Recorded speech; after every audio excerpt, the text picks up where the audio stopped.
Thank you, Mr. Chairman, and thank you all for being here and the courage it took to come forward and again, the sacrifice that each of you have made.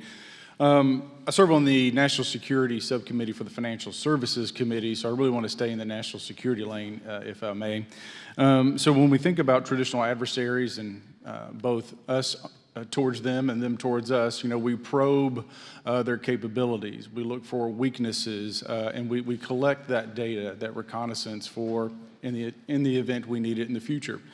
For each of you, yes or no question, based off of your own experience or the data that you've been privy to, is there any indication that these UAPs could be essentially collecting reconnaissance information? Mr. Graves?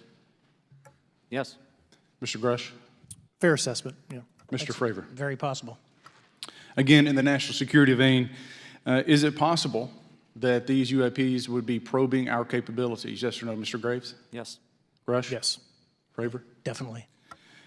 Is it possible that these UAPs are testing for vulnerabilities in our current systems? Yes. Yes. Possible.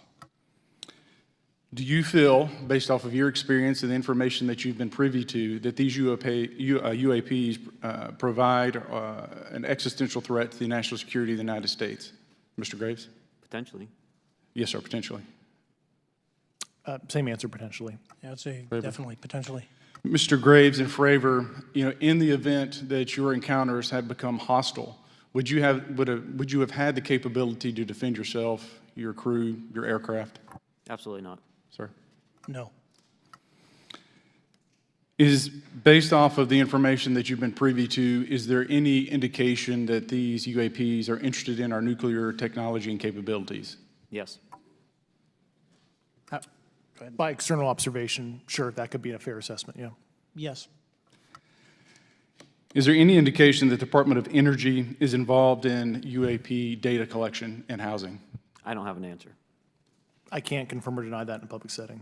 And could you do it in a secure setting? Yes. Mr. Fravor? No, I don't know. Mr. Chairman, I think I'm the last member to go, but there clearly is a threat to the national security of the United States of America. As members of Congress, we have a responsibility to maintain oversight and be aware of these activities so that, if appropriate, we take action. I would encourage the chairman to demand that we have any and all, but in particular Mr. Grush, talk to us in a skiff.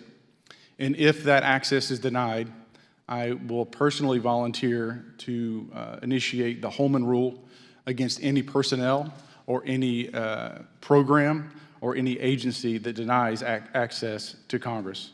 Mr. Chairman, with that, I will yield the remainder of my time to my fellow colleague from Tennessee, Mr. Burchett.